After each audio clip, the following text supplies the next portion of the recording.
Hello and welcome to CBR News Network. You are watching CBR English Inside News and I am Sandeep. Congress leader Sandeep Dikshit responded to the resignation of Delhi Minister Kailash Gehlot from the Aam Aadmi Party, stating that it did not come as a surprise given the way Arvind Kejriwal treats his colleagues. Dikshit suggested that not everyone is willing to compromise their self-respect, unlike leaders like Manish Sisodia, who according to him are neck deep in scams and have no choice but to stay in AAP. He further criticized the party, claiming that honest members within AAP are unable to work effectively to protect their self-respect.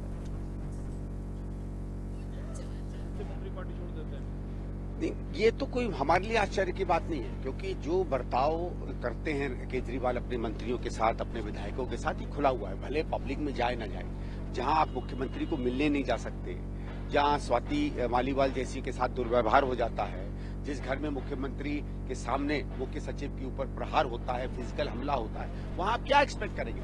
और हम लोग तो बार बार कहते हैं ना कि लोग आम आदमी पार्टी में नौकरी करते हैं, नौकर हैं और राजा है, और केजरीवाल राजा, बाकी सबको वो नौकर की तरह रखते हैं। तो कभी कभी हो जाता है, आदमी अपने स्वाभिमान में कितना कॉम्प्रोमाइज करे। कुछ लोग हैं जैसे सिसोदिया हैं, जैसे और लोग हैं, वो इन्होंने जो सत्ता के साथ बाकी सुख भोगना शुरू कर दिया है, शराब घोटाला मान लीजिए और चीज मान लीजिए, वो तो विवश हैं चिपकने के लिए, क्योंकि कहाँ जाएंगे। बाकी अगर थोड़ा बहुत उनको स्वाभिमान पे लगता है तो छोड़ के भाग जाते हैं। और 80% इनके नेता ऐसे हैं कि वो बिन पैंदे के लोटे हैं, उनका कुछ अपना तो है नहीं। तो अगर केजरीवाल की चाकरी नहीं करेंगे तो क्या करेंगे? देखिए, दिल्ली में 10 साल से जो दुर्भाग्यपूर्ण बात हुई है कि विकास में दिल्ली का सर्वनाश हुआ है, ईमानदारी का अमली जामा ओढ़े पार्टी आज हर चीज में बेईमान पाई जा रही है। और जो पहले माना जाता था कि इसके अंदर अच्छे लोग हैं, जो एक समझ लीजिए मोटिव के लिए, एक मिशन के लिए आए हैं, वो सब टूट के सिर्फ इसलिए जा रहे हैं क्योंकि ना वो काम कर पा रहे हैं, ना उनको सम्मान मिल रहा है। और काम करने की बात तो आप खुद गहलोत जी की चिट्ठी से पता कर लीजिए। खुद मंत्री कहता है कि मेरी सरकार निकम्मी है, तो अब और हम लोग क्या कहें? आरोप लगा रहे हैं, आम आदमी पार्टी उसको कहने के लायक हम नहीं बचे। शीला दीक्षित जी मुख्यमंत्री थी, जो आरोप अरविंद केजरीवाल ने चुनाव लड़ने के लिए शीला जी को लगाया, वो सभी आरोप अब इन्हीं के नेता केजरीवाल साहब पर लगा रहे हैं। शीश महल की बात आ रही है सामने। देखिए, जब मैडम के ऊपर, शीला जी के ऊपर तो जो आरोप लगाए थे वो 10 साल में कहा गए पता भी नहीं चला। 350 पेज का एक डॉक्यूमेंट लिए घूमते थे, जो अपने में 0/0 निकला। तो वो तो देखो, जो पार्टी भ्रम फैलाकर, झूठ फैलाकर लोगों को बेवकूफ बनाकर आए, चलो ठीक है, उस समय वो लोगों के बीच में वो क्या स्वीकार करते कि नहीं। लेकिन आज जो एक के बाद एक परतें खुलती चली जा रही हैं, कम से कम ये ऐसी सरकार होगी जिसपे 8 या 10 पुख्ता केस चल रहे हैं, जहां का स्वयं मुख्यमंत्री 5-6 महीने जेल रहकर आया है और अभी भी उस पर इल्जाम चल रहे हैं। खुद सुप्रीम कोर्ट कहती है कि ये मुख्यमंत्री रहने लायक नहीं है, कि अगर केजरीवाल मुख्यमंत्री रहते तो फाइलें नहीं देख सकते, दफ्तर नहीं जा सकते।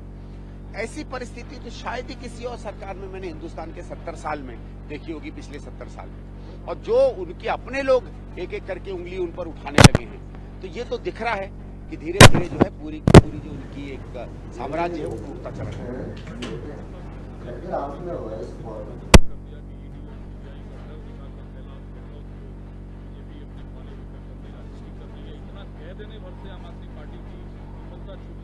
नहीं, बिल्कुल नहीं। देखिए, पहली चीज तो अगर ऐसा कुछ होता तो पहले बताते।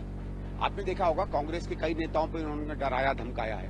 हमने हर बार इस चीज को पब्लिक में आके कहा है कि इन लोगों पर प्रेशर पड़ रहा है। आम आदमी पार्टी ने ये तो कभी बताया नहीं। देखिए, इस बीच में जब ये लोग बार बार कहते थे कि मनीष सिसोदिया और केजरीवाल पर गलत आरोप लगाए जा रहे हैं, तो ये भी कहते कि और किस किस पे लगाए जा रहे हैं, क्या इनको तब पता नहीं था?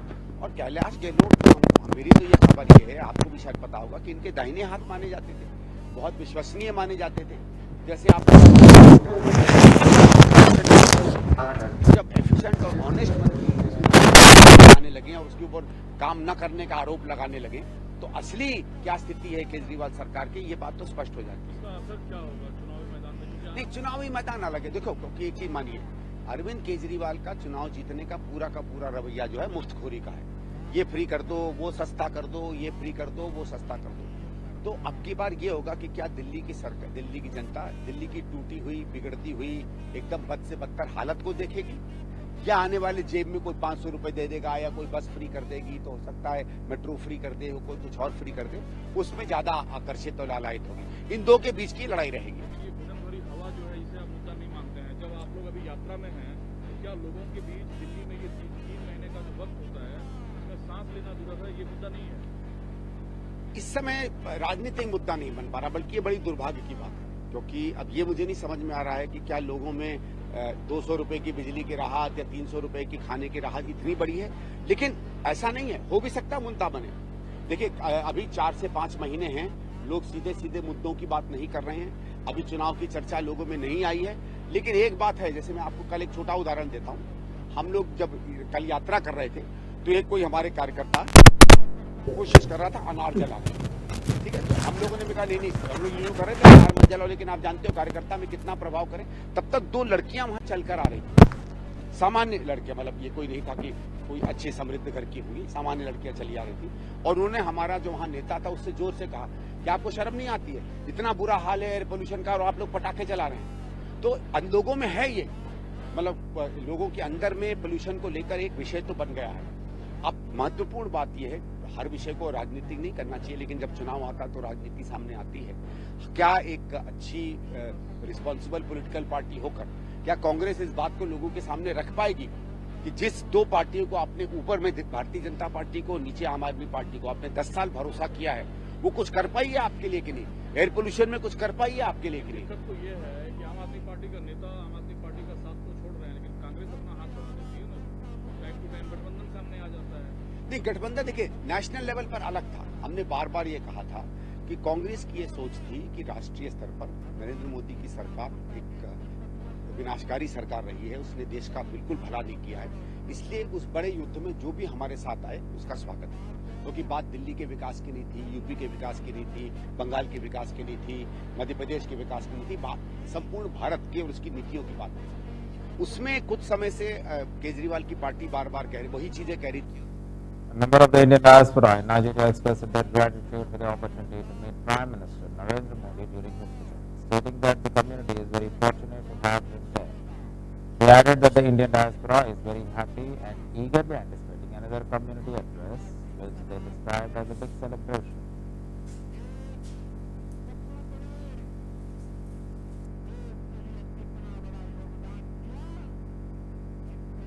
Kiran Gosavi from Abuja, Nigeria. This is the golden moment for us that our Honorable Prime Minister Shri Narendra Modi ji in Abuja, Nigeria for his state visit, and we are very fortunate that we were able to see our beloved Prime Minister Shri Narendra Modi ji one-on-one in Nigeria. Our Indian community group or our Indian diaspora is very much happy to see Narendra Modi ji during his visit over here.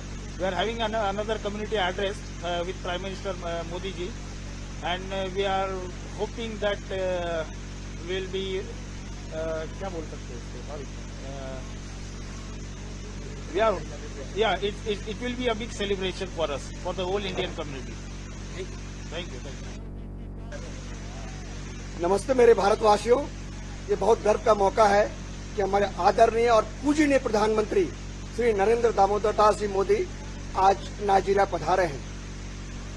मैं अपने जीवन काल में अगर देखूं तो काश मुझे ऐसे कोई प्रधानमंत्री मिले होते जिन्होंने पूरे विश्व में जो उनकी एक छवि बनी है और जिसके चलते भारत की छवि इतनी प्रखर हुई है कि हमें बहुत गर्व होता है। वो प्रधानमंत्री ऐसे हैं जो वो कहते हैं वो करते हैं। हमने कभी ऐसा नहीं देखा कि वो सिर्फ कहते हैं। उनके भाव से ये लगता है कि सही में वो ये चाहते हैं कि सारा विश्व एक परिवार की तरह रहे। इसीलिए आज नाइजीरिया ने भी उन्हें अपने देश का सर्वोच्च सम्मान से आज वो सम्मानित हुए हैं। ये हमें बहुत ही गर्व की बात है। शायद ही विश्व का कोई नेता ऐसा होगा जिसे विश्व भर में 17 देशों ने अपने यहाँ के उच्च सम्मान से सम्मानित किया होगा।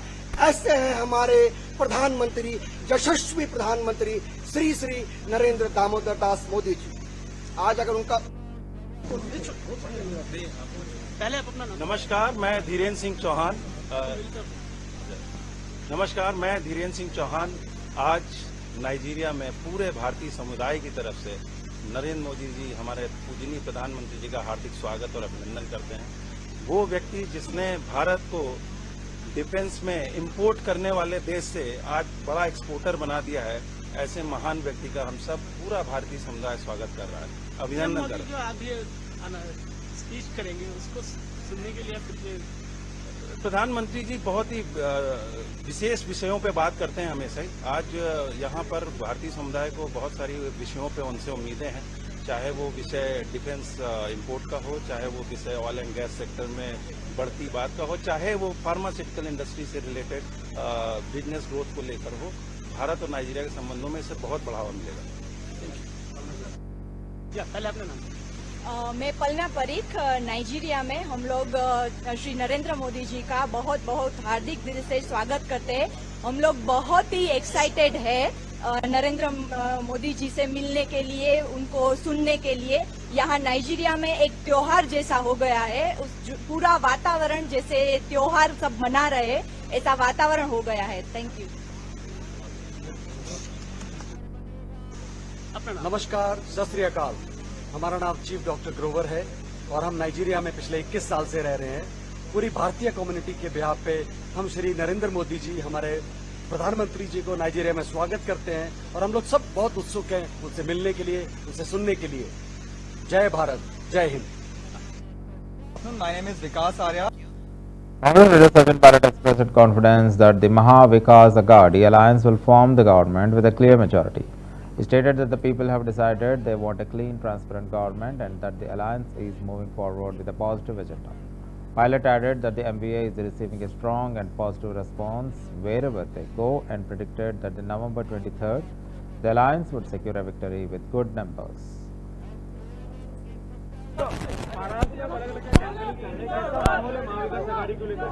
महाविकास अघाड़ी बहुमत के साथ सरकार बनाएगी। महाराष्ट्र के लोग मन बना चुके हैं कि उनको एक साफ, पारदर्शी सरकार चाहिए और भाजपा और उनके तमाम साथी जो प्रचार कर रहे हैं उसका कोई सकारात्मक प्रभाव नहीं पड़ेगा। हम लोग किसान, नौजवान की बात कर एक एजेंडा जो पॉजिटिव एजेंडा है उसको लेकर आए हैं।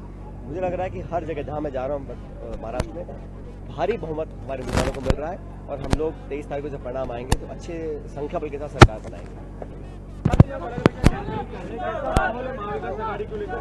महाविकास अघाड़ी बहुमत के साथ सरकार बनाएगी। महाराष्ट्र के लोग मन बना चुके हैं कि उनको एक साफ, पारदर्शी सरकार चाहिए और भाजपा और उनके तमाम साथी जो प्रचार कर रहे हैं उसका कोई सकारात्मक प्रभाव नहीं पड़ेगा। हम लोग किसान, नौजवान की बात कर एक एजेंडा जो पॉजिटिव एजेंडा है उसको लेकर आए हैं। मुझे लग रहा है कि हर जगह जहां मैं जा रहा हूं महाराष्ट्र में भारी बहुमत हमारे उम्मीदवारों को मिल रहा है और हम लोग 23 तारीख को जब परिणाम आएंगे तो अच्छे संख्या बल के साथ सरकार बनाएंगे।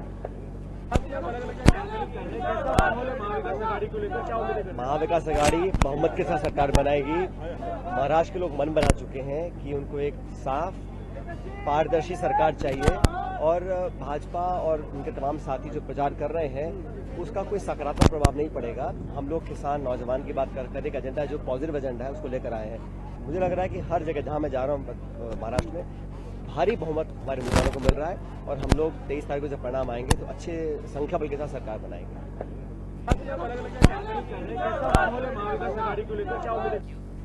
Union Minister Harsh Malhotra reacted to Delhi Minister Kailash Gehlot from Aam Aadmi Party, questioning the party's claim of integrity. Malhotra pointed out that AAP leaders often claim their members are clean and free from corruption. But Gehlot's resignation contradicted that narrative. He also reminded that both the Delhi Chief Minister and Deputy Chief Minister had previously been jailed on corruption charges, casting doubt on the party's commitment to transparency. जी का जो claim था, लगातार उनके घर पर ED आ रही थी, pressurise किया जा रहा था, बीजेपी की गंदी पॉलिटिक्स का नतीजा है। आज क्यों बोले संजय सिंह? पहले क्यों नहीं बोले? जब कोई नेता या मंत्री या विधायक आम आदमी पार्टी में होता है तो वो साफ पाक होता है, तब वो उनके भ्रष्टाचार में भी इन्वॉल्व नहीं होता क्योंकि उनके हिसाब से भ्रष्टाचार नहीं होता। आज उसने इस्तीफा दे दिया इनके मंत्री ने तो इनको ईडी याद आ रही है। ये बिल्कुल वैसा ही कर रहे हैं कि 10 साल तक जनता के लिए कुछ नहीं किया और अब फिर बोलेंगे कि मैं अगले 5 साल में यमुना जी साफ कर दूंगा, मैं कॉन्ट्रैक्ट एम्प्लॉइज को एम्प्लॉयमेंट दूंगा। अरे भैया 10 साल से क्यों नहीं दी, पहले क्यों नहीं बोला? सिर्फ झूठ है, झूठ के अलावा कुछ नहीं है। भ्रष्टाचार और झूठ के ढेर पर बैठी हुई आम आदमी पार्टी का जहाज अब डूबने को है। इनके एक भ्रष्टाचार थोड़ी है, शराब के भ्रष्टाचार में जेल में रह के आए हैं उप मुख्यमंत्री और मुख्यमंत्री। शीश महल, पूरी दुनिया को आज पता लग गया कि बच्चों की कसम खाने वाला नेता जो कि दिल्ली की और देश की राजनीति बदलने आए थे, करोड़ों रुपए का रखरखाव का घोटाला है उसके अंदर। 10-10 लाख रुपए के, 20-20 लाख रुपए के टॉयलेट्स हैं, ऑटोमेटेड पर्दे हैं, इसका कोई हिसाब ही नहीं है। तो कैलाश गहलोत क्योंकि अंदर की बातों को भी जान रहे होंगे, इसलिए उन्होंने उन सब बातों को कहा है जो उनको, उनकी अंतरात्मा को कचोटती रही होगी, जिसके कारण से उन्होंने रिजाइन दिया, ऐसा मुझे लगता है। अभी इसके बारे में मैं कुछ नहीं कह सकता। अगर वो ज्वाइन करते हैं तो 25 एक बार पार्टी तय करेगी। तो विधानसभा में बीजेपी को कितनी मजबूती मिलेगी? बात ये नहीं है, बात ये है कि दिल्ली के अंदर आज जनता इस बात का मन बना चुकी है कि आम आदमी पार्टी का जो कुशासन है। BJP national spokesperson C.R. Keshwan has claimed that Congress displayed an anti-Ambedkar and anti-Dalit mindset after Maharashtra leader Nitin Raut alleged that he was denied a ministerial post in the state cabinet for raising slogan Jai Bhim. Keshwan further accused the Congress of insulting and humiliating the legacy of Dr. B.R. Ambedkar and his contributions. Dynasty-driven Congress party, the slogan Jai Bhim sounds like bitter poison. Only dynastic slogans like Jai Nehru, Jai Indira and Jai Rahul sound like sweet nectar to this party of entitled dynasts. Shocking revelation by Dr. Nitin Raut as seen in the media claiming that he was denied a ministership in a Congress government in Maharashtra because he raised the slogan of Jai Bhim completely unmasks the Ambedkar Virodi mindset and Dalit Virodi, SC/ST Virodi mentality of this Congress party. It also very clearly exposes the kind of contempt and disdain, the discriminatory mindset the Congress party harbors when it comes to the welfare of our SC/ST OBC brothers and sisters. The Congress party has always insulted and humiliated the great struggles and sacrifices of Dr. Baba Saheb Ambedkar ji, who fought for social justice and equality for the disadvantaged sections. During the Nehru Congress, we should not forget, elections in Maharashtra are happening now. The Congress party conspired and defeated Baba Saheb Ambedkar in 1952 in the North Mumbai Lok Sabha and 1954 by-election in Bandara. After these defeats, Baba Saheb Ambedkar ji never got a chance to fight an election and he passed away in 1956. The Congress party never respected him. After he passed away in 1956 till 1990, the Congress was in power. They never installed or unveiled his portrait in the Central Hall of Parliament and they denied Baba Saheb Ambedkar ji the honor of bestowing him the Bharat Ratna. Only in 1990, a National Front government supported by the BJP honored Dr. Baba Saheb Ambedkar with the Bharat Ratna and also unveiled his portrait in Parliament. This is factual history. Mr. Nitin Raut is not a nobody. He was the AICC chairman in charge of the SC department, a national level chairman. And at this time, Rahul Gandhi was the Congress president. Imagine if this statement is coming from him, the attitude and approach of the Congress party toward the SC/ST and Dalit communities. Also, what else do you expect from Rahul Gandhi? You would remember his mentor, Sam Petroda, had endorsed a tweet which said, the biggest falsification in modern history is that Dr. Baba Saheb Ambedkar was the architect. And the tweet said Nehru contributed more to the constitution than Baba Saheb Ambedkar. Did Rahul Gandhi say anything then? He kept mute. It was the same Congress party which failed to implement for 70 years the constitution of Baba Saheb Ambedkar in Jammu and Kashmir until Narendra Modi ji ensured the abrogation of 370 and made sure that the Baba Saheb constitution was implemented in Jammu and Kashmir for the first time.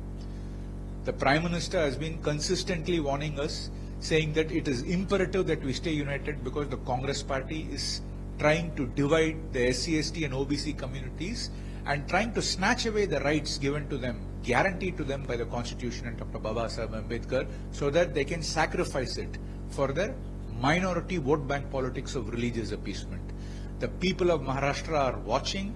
They will reject the divisive communal casteist politics of the Congress and they will vote for the Mahayuti and Prime Minister Modi ji to ensure that the guarantees given to the SC, ST and the OBC communities by Dr. Babasaheb Ambedkar are safeguarded and protected for generations to come. For the Nehru-Gandhi dynasty-driven Congress party, the slogan Jai Bhim sounds like bitter poison. Our Chief Minister and BJP co-in-charge for Jharkhand elections, Himanta Biswa Sarma, stated that Prime Minister Narendra Modi and Union Home Minister Amit Shah have campaigned in Santhal Pargana. He emphasized that the ongoing elections of the region were centered around the concentration, focus on driving to the illegal immigrants from Santhal Pargana. सत्ता की जो चाबी है चिड़ी है वो संथाल से जाती है। संथाल में पूरी कोशिश कर रहे हैं आप लोग, क्या होगा? देखिए, संथाल परगना में प्रधानमंत्री मोदी जी आए, गृह मंत्री अमित शाह जी आए, हम लोग भी सभा कर रहा हूँ। ये पूरा चुनाव संथाल का मुद्दा में ही लड़ा जा रहा है। संथाल में जो घुसपैठिया आए हैं उनको निकालने का, तो ये चुनाव का सबसे बड़ा परिणाम है, ये संथाल से ही आएगा, ये मैं विश्वास करता हूँ। इरफान अंसारी से आपको उनसे बहुत ज़्यादा प्यार है, आप हमेशा उनका नाम लेते हैं। वो कह रहे हैं मणिपुर में एक बार फिर से मुख्यमंत्री की आवाज़ का निशाना बनाया गया, वहाँ पर बीजेपी। देखिए इरफान अंसारी और आलमगीर आलम को संथाल का सोचना चाहिए, फिर मणिपुर का बारे में भी सोचो। मणिपुर का बारे में आप ज़्यादा सोचते हो, लेकिन झारखंड का बारे में आप कम सोचते हो, यही सबसे बड़ा समस्या है। ये तो खुलाम लूटे जा रहा है झारखंड में। फिर से मतलब नॉट सो वेरी सोफिस्टिकेटेड है, अच्छा रिमार्क आया बन्ना गुप्ता। अरे बन्ना गुप्ता मुझको बोलते हैं, मुझको देखने के लिए साइनिस्ट लगते हैं, उसमें क्या समस्या है मेरा?